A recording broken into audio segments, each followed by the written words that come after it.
Now, Corruption Watch has discovered that in spite of the free maternal healthcare policy, which makes medical treatment free for pregnant women registered onto the National Health Insurance Scheme, pregnant women with NHIS membership actually pay for covered services at the 37 Military Hospital, Mamprobi Hospital and Mamobi General Hospital. Corruption Watch investigative journalist Francisca Angel spoke to a woman who, after losing her child, did not have access to the corpse because she owed fees.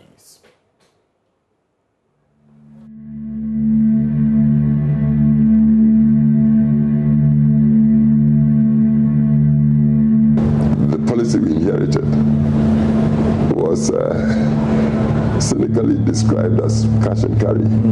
That is, if you are not well, go to hospital and don't have money. Even if you are lucky to get a doctor that would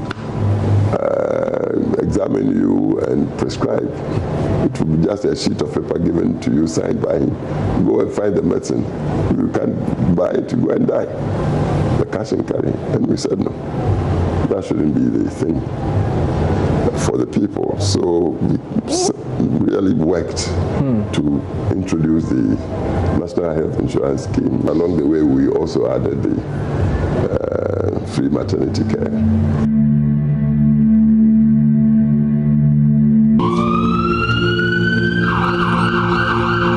Pregnant Nana, not her real name, is rushed to the maternity unit of the 37 Military Hospital in labor. She's a National Health Insurance Scheme NHIS subscriber, meaning she did not have to pay for anything under the free maternal healthcare policy.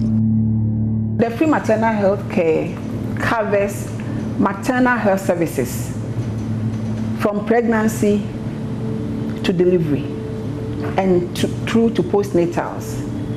So when a woman is pregnant, she's covered. But what turned up was a total cash and carry affair, as she paid for covered services before being provided the needed health care upon arrival at the hospital.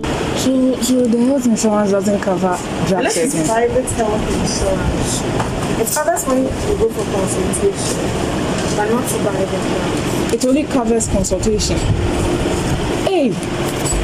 Ghana country. Nana and her husband, a farm worker, lacked the finances to pay for the bills, so every bill given to them was followed by phone calls to relatives and friends to beg for money.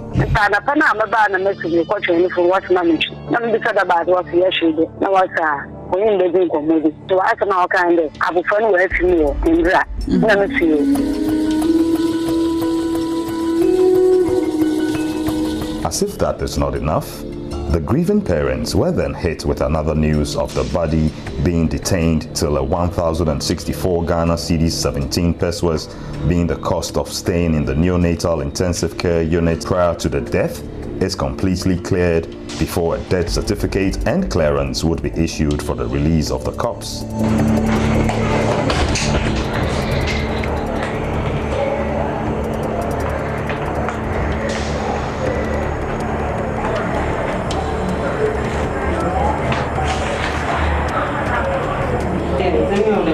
Okay, so after paying it, You bring the receipt. Bring the one and pick one.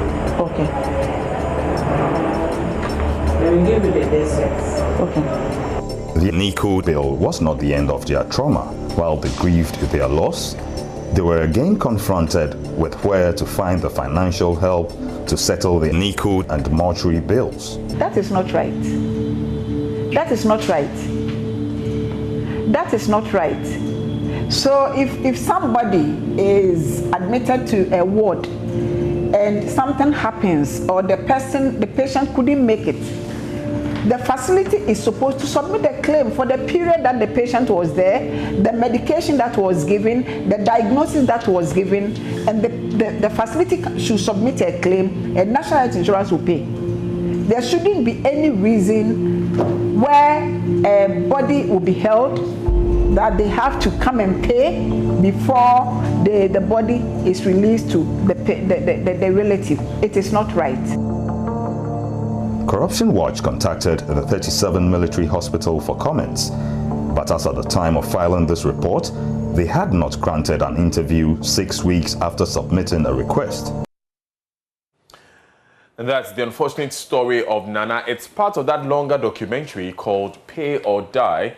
It was put together by Corruption Watch's team, and you saw in there Mrs. Vivian Adokobla, who is the Deputy Chief Executive of the National Health Insurance Authority in charge of operations, saying that being made to pay for medical treatment if you're a pregnant woman in Ghana is not right. As long as you are on the National Health Insurance Scheme, you are not supposed to pay. She also went on to say that there is no reason why the body of the baby should have been withheld from Nana, and that's exactly what's happened with her. Of course, the story takes a retrospective look by deciding to look at the reasoning behind the free maternal health policy as was thought through by the former president, John Ejekumko, for speaking there at that interview with JoyNews.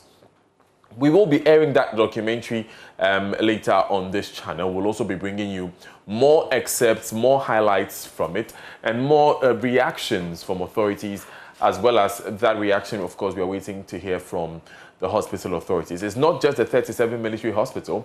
There's also the Mamprobi hospital and also the Mamobi hospital, which were investigated by the Corruption Watch team. We'll come back to this story a bit later in the bulletin, but the Ghana Police Service says the reasons given by some Ghanaians for the need to hit the streets to demand better living conditions are not compelling. This is contained in an affidavit in support of a motion filed at the High Court seeking to restrain the protesters from embarking on the streets protest. Some Ghanaians have in the last few weeks agitated through a social media hashtag Fix the Country, demanding better living conditions. A planned May 9 protest was scuttled as the police secured a court order barring any protest till the COVID-19 restrictions on public gatherings are lifted. This order was set aside by the Supreme Court on Tuesday as it ruled that it was contrary to the law. Hashtag Fix the Country for weeks trended on social media as citizens made calls for various challenges they've identified either in their immediate environment or affecting the nation as a whole to be fixed. It then took a different form when some individuals indicated a desire to pour onto the streets on May 9 to press home the demand for better conditions of living.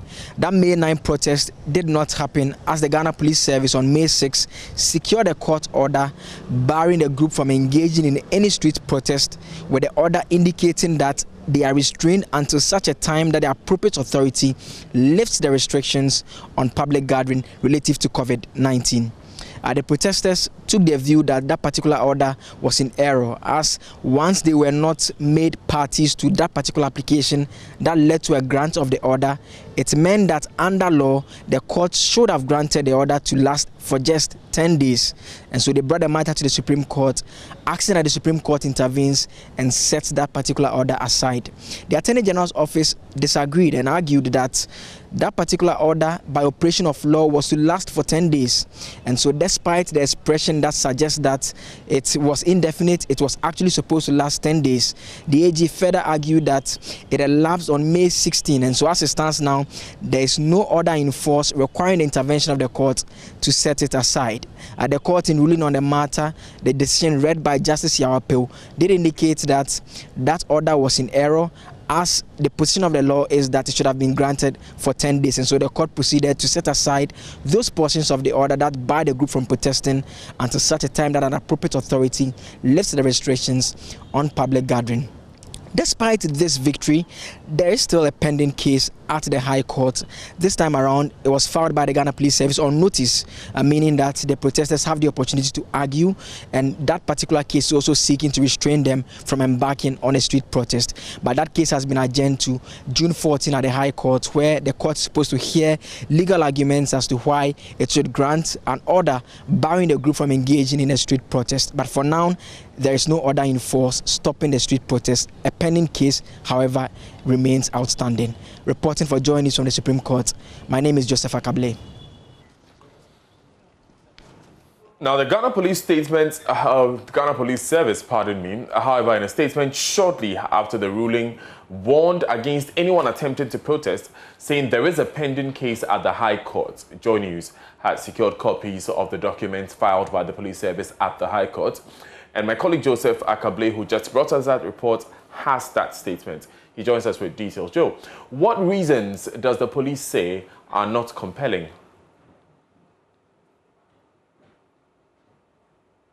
Was stated in documents that were given to them is to demonstrate or protest a displeasure at successive government failure in fulfilling string of promises.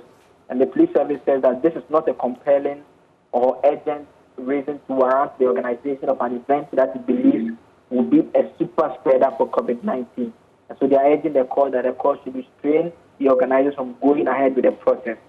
They make the point that even before, and these documents were actually filed before the expiration of the 10-day order, which has subsequently been set aside by the Supreme Court. And they make the point that they had got wind of the fact that the group intended to fall into the street even before right after the expiration of that particular order. And so they say that their duty to protect citizens and protect the well-being of citizens from the COVID-19 pandemic. And as law enforcement agencies, they are intent to carry out that performance of that duty by asking the court that it does not allow this particular event to take place because the nation and many citizens will put at risk. Now, so Joseph, if I'm to understand you well, when the police compares their reasons to demonstrate with the public safety issue of COVID-19, they say the reasons are not compelling enough, considering the fact that we are in a pandemic. Absolutely, and the point they make is that it is not something that is pressing or of urgent nature. So there is not an immediate demand, like something has happened that for which reason you have to protest right now. And so that is how come they say that it's a period that there are restrictions in force. And once those restrictions are there, again, if you recall, when the organizers of the Fix the Country campaign, when they wrote the Ghana Police Service, they detailed how they intend to observe the COVID-19 protocols, including how they may even use online measures to register people to participate in the protest, how they are going to space out, there will be sanitizers available. They also ensure that people have their nose masks around, among others. The Ghana Police Service say that those measures are not sustainable and cannot be enforced in a manner that will ensure adherence, especially when it's a public event where you have people moving from one point to the other. So they say that the risk is too high for the state and for the citizens of Accra to be exposed to, for that matter. Joseph Akable, thank you very much for joining us with those details of the statement. Let's take those concerns to Ernesto Yeboah, one of the organizers of the Fix the Country process. Now, Ernesto, according to the police, your reasons for organizing a demonstration are not compelling enough, considering the fact that this is indeed a pandemic we're living in. What's your reaction? Well, thank you very much, and good morning to you and to your viewers out there. We are not going to dignify the statement of the police with a response. And it springs from the fact that clearly the police itself needs fixing. I don't know if you have read a copy of their statement yourself. And I don't think that the police actually did a good job in scanning through their release. And these are all some of the issues that calls for fixing. I mean, if a chef enters a kitchen knowing that he's not just going to cook for himself, but for the public, the chef would pay a great deal of attention to what constitutes the ingredient of the dish he's putting out there. You don't put kerosene in food. You don't put acid in food. But that's precisely what the Ghana police have done. If you read the number 3 of their statement, I don't know if you have read it. And right. For the sake of my viewers, what they are saying. For the sake of my viewers, Ernesto, what specifically are you referring to, which is in point number 3 of the statement? Well, basically, I mean, what I see there is the police saying that they have the right to act unlawfully. This is in breach of common sense, in breach of the Constitution, in breach of every reason. And so, to be charitable to them, I think it's maybe a grammatical error or something. So they should correct their grammatical errors and then put out the statement again, and then we'll be ready to respond to them. But at the heart of it, the principle that the police puts forward is that we are in a time of COVID-19. Your protest is not urgent. You can always demonstrate sometime in the future when there's no pandemic. You see, don't do the work of Madame Tenge. She's paid. She's a public officer. She's paid with her taxes. So if there is an explanation to be done, it is for Madame Tenge to come and do that explanation. And as you can see, the statement they have put out there is a disaster. So they should correct their mistakes. That's the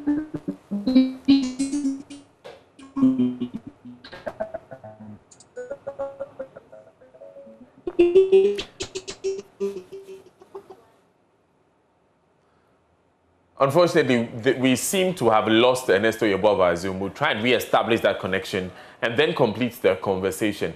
Let's go back to the earlier story where Corruption Watch investigator Francisca Angel discovered that some women are being made to pay, even though some pregnant women are being made to pay in some hospitals here in Accra, even though the free maternal healthcare policy ensures that they be treated for free.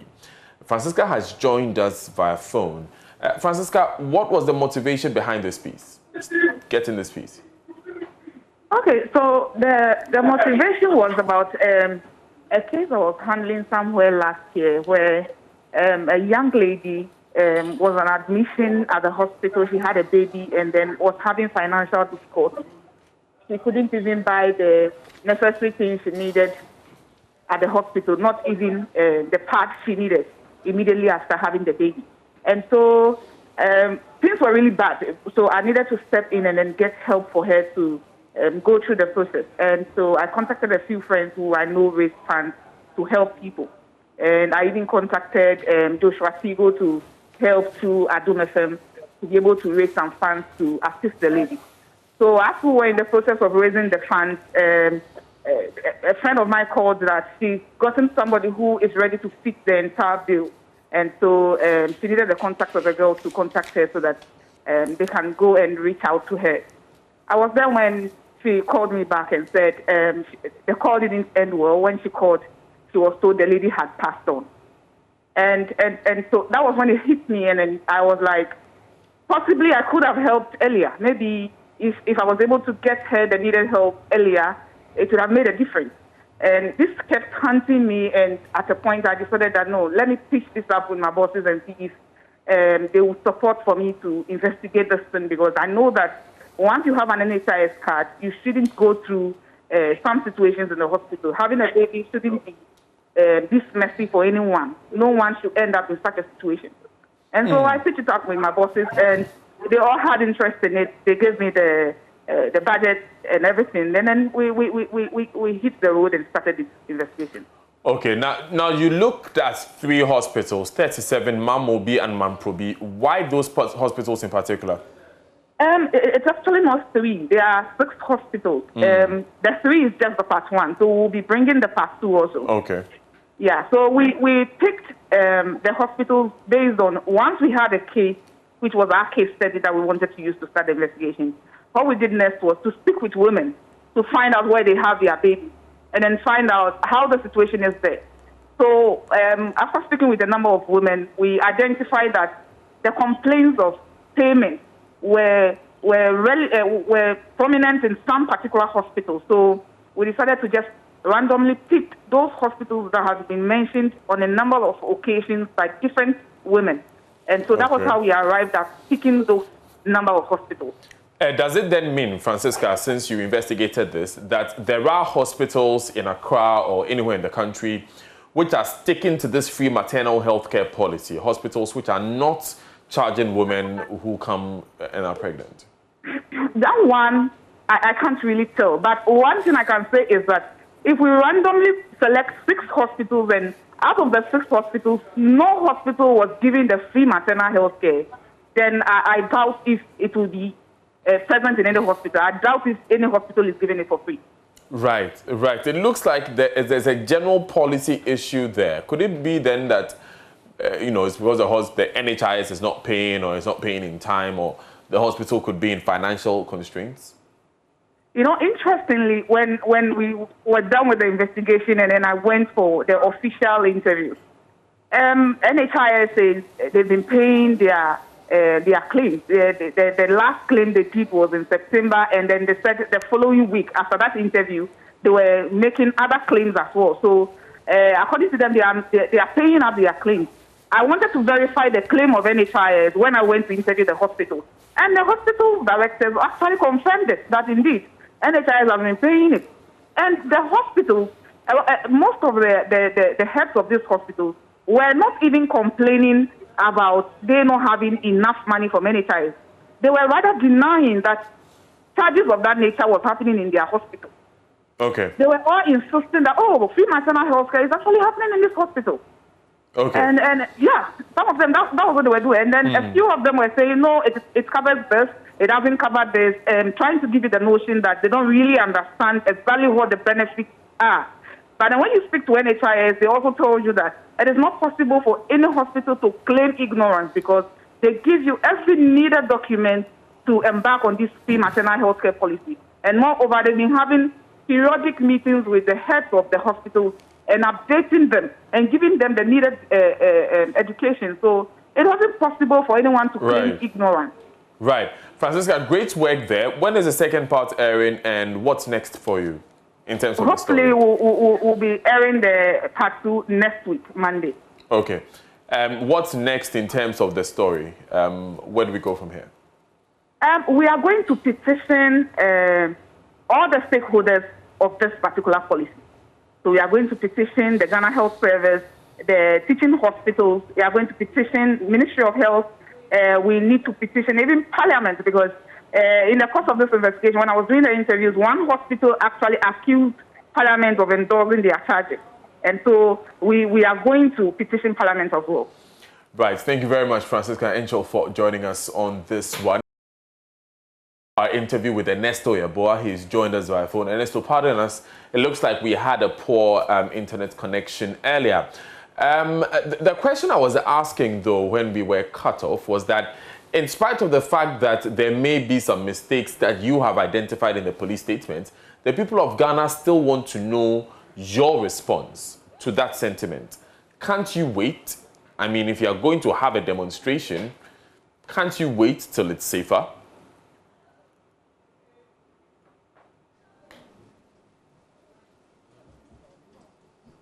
Right, Ernesto, can you hear me? Hello, I can hear you. Great. Please take the answer again. The answer of can't you wait? Let's not make excuses for our leaders. It is because of these same types of excuses that we are where we are, that the country needs fixing. Look, we are not going to respond to an incompetent statement. That you are not going to get from us. Madam, if you are thinking, if she really wants our response or really wants to show the people of Ghana that they have some maximum or minimum amount of respect for us, then they should withdraw the statement, correct their grammatical errors, whatever it is, and then bring it back to the public domain. They are Ghana Police Service, not the party police service. So this thing about making excuses for them, Ghanaians deserve better. When we say fix the country, these are some of the things that we are talking about, where some of these incompetencies, imagine this happened elsewhere. Those democracies that we look up, would they take it lightly? Would the media take it lightly? Would the public take it lightly? Certainly not. So, Madam, if you are thinking, if she wants to be taken seriously, together with the Ghana Police Service, then it needs fixing. I mean, the statement needs fixing. That's what we have to say about it. What's next for your protest? Well, we are awaiting the direction of our legal team, and once they call, we would complexify it by also looking at the other factors that need to be brought on board, the psychological factors, social factors, cultural factors, and then we would announce the date for the protest. As for the protest, let me state here and now that nobody, no institution, no individual can stop the protest from happening. Not the executive, not the judiciary, not the legislature, In fact, not the police. So right.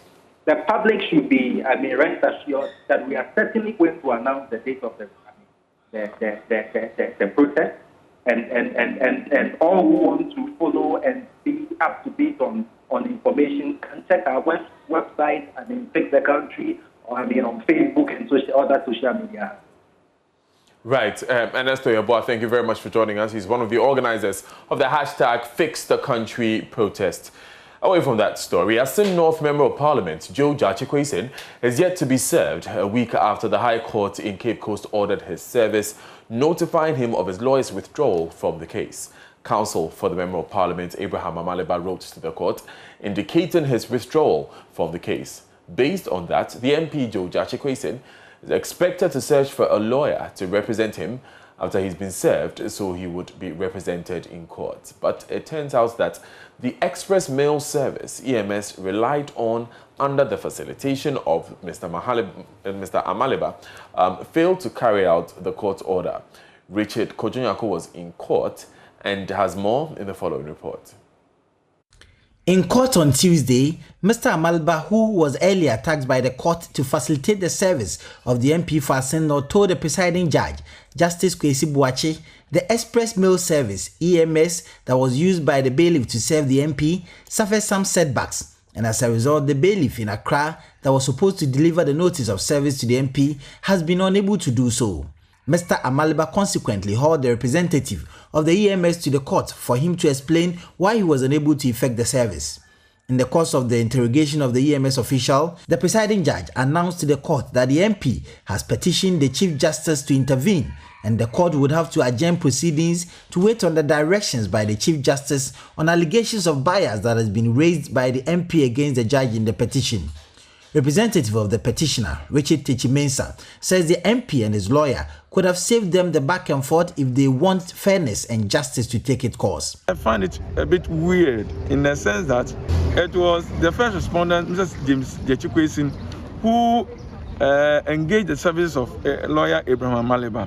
So if he wants to withdraw from the case, he cannot tell the whole world that he has not informed the very person who engaged his services as a lawyer that he needs to be served before the court can go on and hear his motion with respect to he seeking to withdraw from the case. It is his right, and for me, as a layman, there's no way he can be forced to represent the first respondent in court. We have all been in court since this case started, and what they are accusing the judge of, I have never heard the judge making such pronouncement in court. Mr. Abraham Amaliba has not been able to even give or name one person who heard that statement. So it is just a trumped-up charge against the judge. The court consequently adjourned the matter to the 28th of June, where they believe by that time the Chief Justice would have decided what ought to be done relative to the petition brought before him by the Asin North MP, Joe Jachikwesen. From the Cape Coast High Court, my name is Richard Kojonyako for Joy News.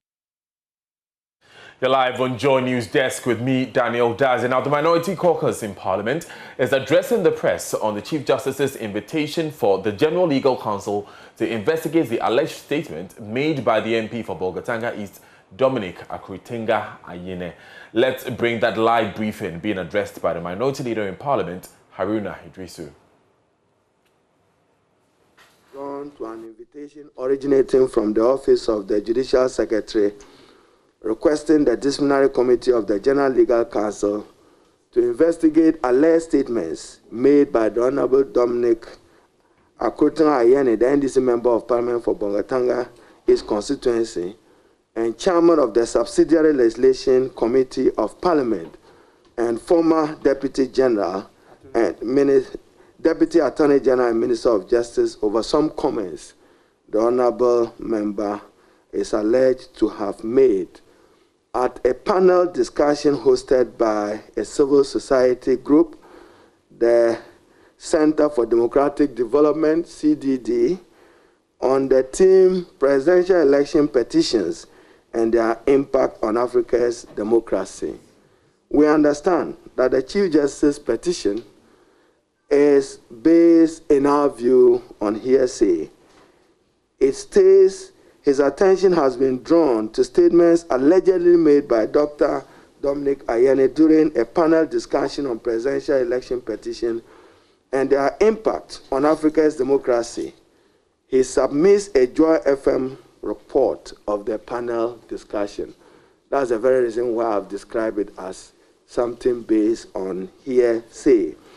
The chairman of the General Legal Council, who is also the chairman of the Judicial Council and head of the Judicial Service, an organ of state, in our view, has already determined that the comments are totally unacceptable and wants the disciplinary committee of the General Legal Council to investigate it further.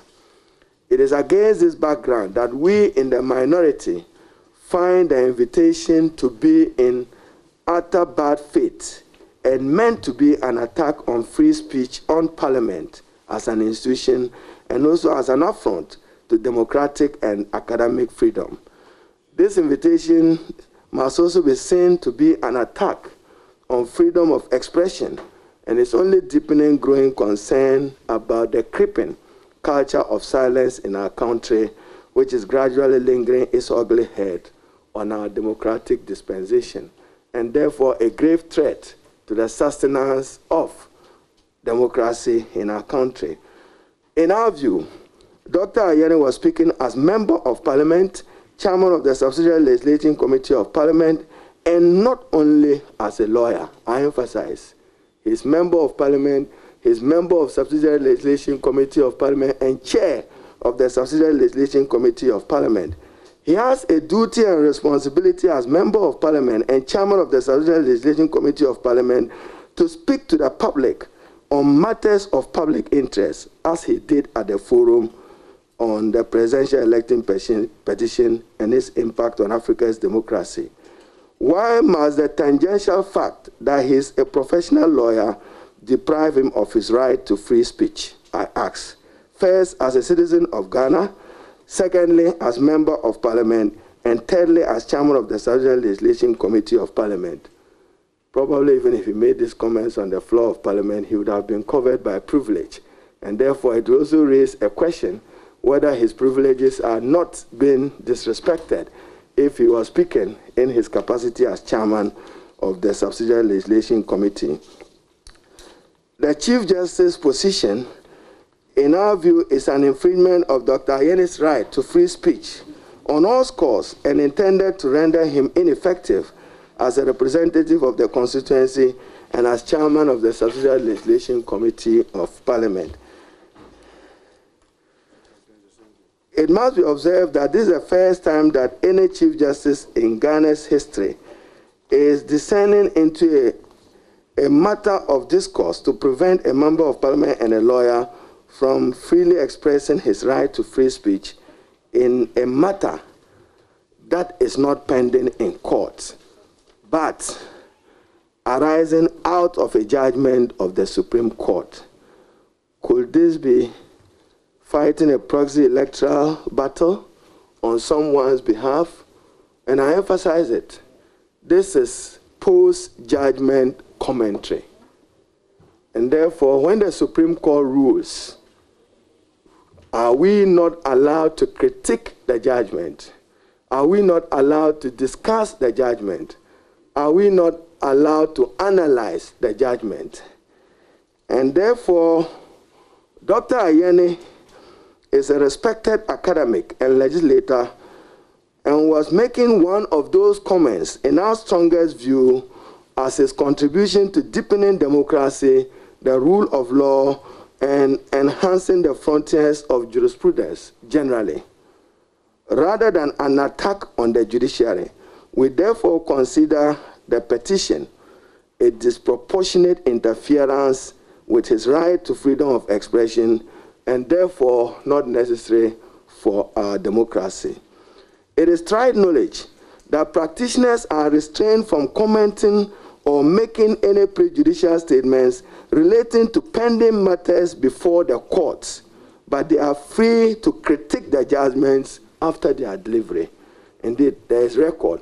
Those of you who are very familiar with Professor Kluje, you may want to read some of his criticisms of Supreme Court judgment It will interest you the kind of words he used.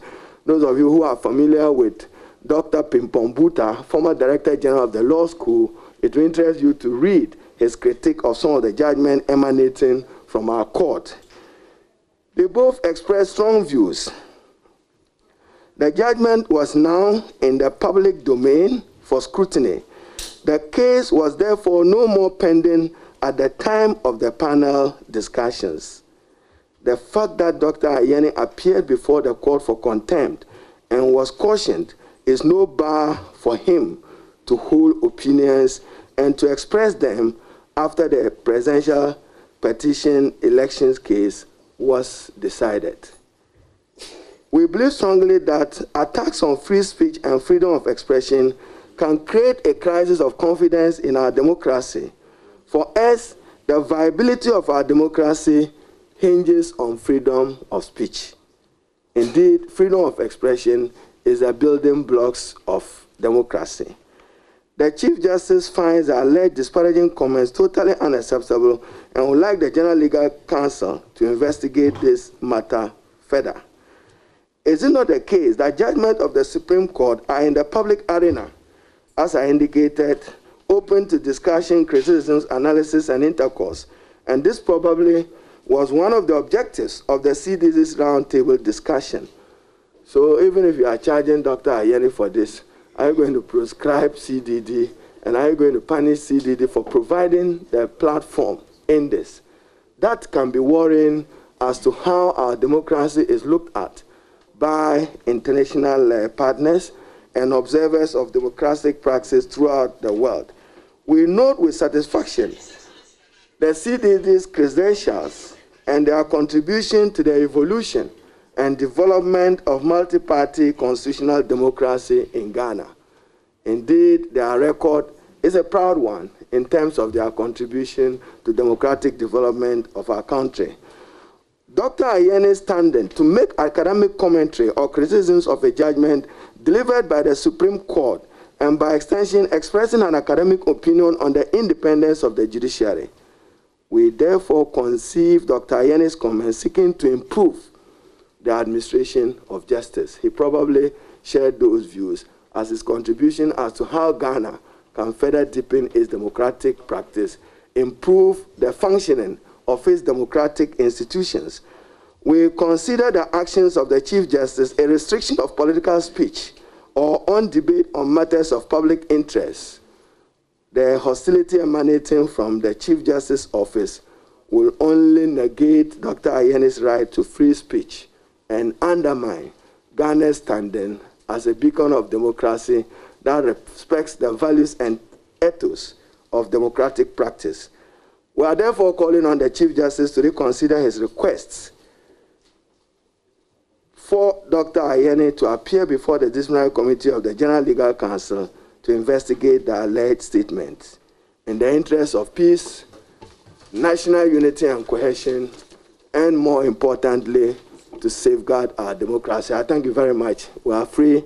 The ranking member on communication may take a few questions from you, and I wanted to do it. I wanted to briefly do some tweet in 2-3 minutes by Dr. Kabuna Donko, and then we'll then open it up for. That's fine. Thank you very much. Thank you. Yeah.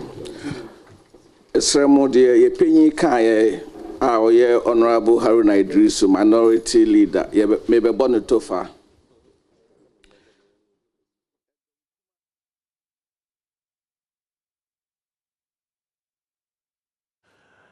And that was the minority leader Haruna Idrisu saying that the petition or the invitation by the Chief Justice to the General Legal Counsel to investigate Dr. Dominic Ayine on the statements that he made on the CDD platform is an interference on the Member of Parliament's rights to expression. He said specifically that the fact that Dr. Ayine is a lawyer should not preclude him from making public commentary, which is part of his duty as a Member of Parliament and a public official. We wait to see what exactly the response of the Chief Justice will be, or if indeed there will be one. But Mr. Idrisu has made it clear that it is an attack on Parliament's freedom of speech. You're live on Joy News Desk with me, Daniel Dazi. We'll have more on this story in later bulletins. Now, though, it's time for business with Daryl Kwao.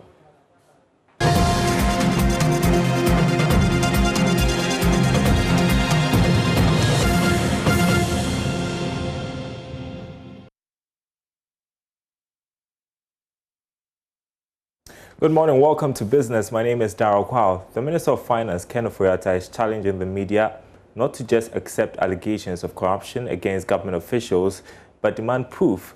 Speaking to the media in Sunyani during the Middle Belt version of Springboard Youth Dialogue, Ken Ofori-Atta said unproven allegations affect the country's image internationally and stifles government's economic recovery plans. Precious Semevo has more.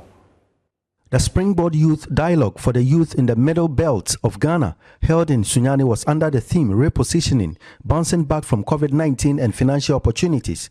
The dialogue saw youths in their thousands benefiting from the life experiences of various industry players and various opportunities available to them. The guest speaker and Minister of Finance, Ken Ofori-Atta, based on how he nurtured Data Bank, urged the youth not to despise small beginnings. And then Data Bank, starting from this little office in Kantamanto, and today it's got about 500,000 clients, and also managing near $1 billion equivalent of money, and that's just after 30 years, where we are. So do not despise small beginnings. So things may look really like, you're out of it, where am I going to go? But really honor the little things that are given to you as an opportunity, that God will lead you, work hard, have passion on it, and really don't let anybody take your future into their hands. What am I purpose for, and what is in me? What tools do I have that I can leverage to do that, irrespective of what is happening around you. Reacting to allegations of corruption against him and the government, the minister said when people are not made to provide strict proof for allegations made, it does not only dent one's hard-to-earn reputation, but also affects the country's pricing on the international market. To throw such huge accusations, without facts, but it's very easy to fire up the imagination and believe that is true, because maybe that's what they did. But it's quite a shame in terms of the abuse of democracy, to that level, for people who should know, much better. Because these things affect our pricing in international markets too, and I'm not sure what you gain from such aspersions, which then leads to a sense of risk for the country, and therefore you might get 7.375%, and it goes to 7.5% because of loose talk. I think the journalists should also ask them to prove what they are saying, and the constant repetition of that, which you don't know that is true, also leads to a certain inculcation in people's mind that that's what's going on. For Joy News, Precious Semevo, Sunyani. The Association of Oil Marketing Companies says its members cannot be blamed for the increase in fuel prices. The association says the prices are adjusted anytime there is change on the international market. According to the Chief Executive Officer, Kweku Adjumandia, at best, the OMCs can be sensitive to consumers anytime there is an upward adjustment in petroleum products. We are not a charity organization to begin with. We are a business. And you must appreciate the fact that the first time when the prices for the taxes were increased, we had an equal measure of price increase. The next window, the prices were going up in the world market. We didn't do anything. We were quiet because we were sensitive to the issue of the fact that, 4 weeks running and you're going to increase the price too much on the consumers. So we swallowed it. Now, but remember, we cannot continue swallowing as we move along. At some point, we may have to come back again and increase the price. As of now, our cedi-dollar relationship is fine. we don't have problems with that. The only thing we can make it go up is the international price, which goes up. Then obviously we have to respond. But we are very sensitive to consumers' interest because price increase in fuel is very inflationary. So we really don't want to get there. If gradually it's coming down, you will not feel it. Okay. It has been an issue of trading. Okay. Because you may have to go back and buy. And if your stock has not finished, you can price lower, you lose. Okay. So you have to go and get a new one. But be as it may, but if it's consistently going down, given the deregulation environment, the price will go down. We witness that. I can show you graphs. And that's business for now. Sports is coming up next.